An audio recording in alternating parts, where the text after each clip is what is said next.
Le foutou, la loco, la liqueur, le savon, la potasse et bien d'autres dérivés de la banane étaient au cœur de la 9e édition de la Fête de la banane qui a tenu toutes ses promesses du 19 au 21 novembre dernier à Banabou.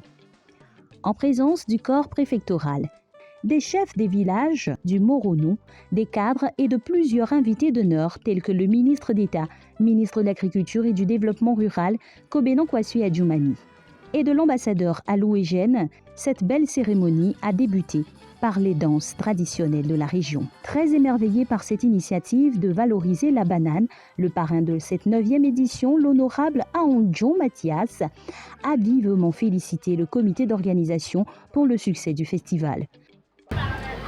Nous connaissons tous l'importance de la banane dans notre alimentation de tous les jours.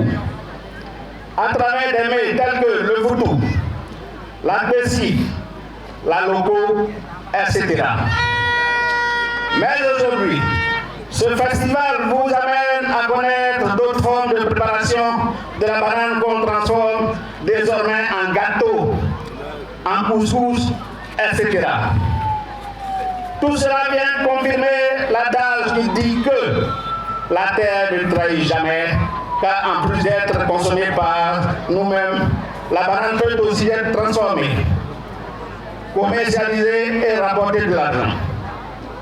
J'encourage donc toute la population à s'approprier la culture de la banane.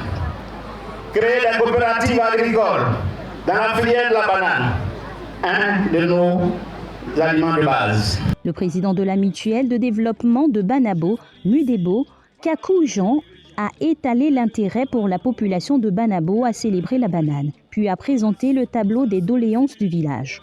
Entre autres, le reprofilage des voies, la construction de salles de classe et la clôture de l'école primaire, la construction de magasins de stockage de bananes. Il a salué la mobilisation de tous les fils de la région. Merci d'abord à toutes les filles et tous les fils de Banabo qui ont cru en ce festival, parce que ce n'était pas donné.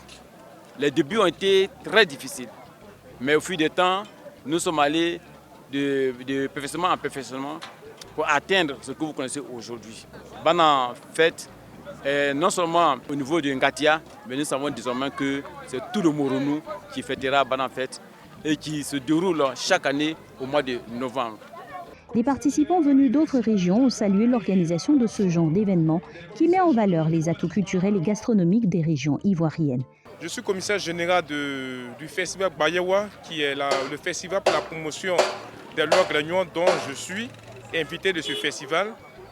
Je suis là comme porte-parole de toute la plateforme des commissaires généraux des festivals de Côte d'Ivoire, dont le commissaire général de Banabo fait partie.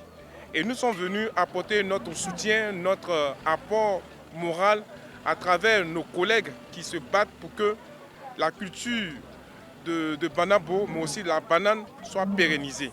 Impliqué personnellement pour l'organisation et la réussite de cet événement, le chef du village de Banabo, Nono Yoman II, salue la participation de tous. La 10e édition va nous permettre de faire le bilan et de la gestion du village et de la fête de la banane, c'est-à-dire le festival de banane, parce que c'est à la faveur de mon intronisation qu'il y a eu la création de ce festival. Donc ce sera une année de bilan, une année pour faire le bilan, mais aller au-delà du bilan pour faire des projections réelles. L'année prochaine, nous allons présenter une autre dimension de ce festival et des produits que peut offrir le bananier, par exemple. Notamment le tissage, les fils de banane à base desquels il y a du tissage. Donc nous comptons aussi ouvrir cette piste-là pour permettre aux planteurs de bénéficier et des fruits et aussi du tronc de bananier. Le ministre d'État de l'Agriculture et du Développement rural, M. Kobenan Kwasi Adjoumani, a encouragé les fils de la région à pérenniser cette belle activité qui fait la promotion de la banane et de ses produits dérivés. Nous avons eu l'occasion de découvrir donc les vertus de la banane en étant ici. C'est vrai, on a l'habitude d'en consommer, mais quand vous venez, qu'on vous parle des vertus de la banane dans ce village, vous ne pouvez que l'adorer davantage. Et donc je crois qu'en tant que ministre de l'Agriculture, nous devons perpétuer cette cérémonie en étant ici chaque année. L'autre aspect culminant de ce festival a été la présentation des tenues traditionnelles de plusieurs groupes ethniques du pays à travers un splendide défilé sous les regards admiratifs du public. C'est au son de belles mélodies des artistes de la région qu'a pris fin cette 9e édition de Bana Feti.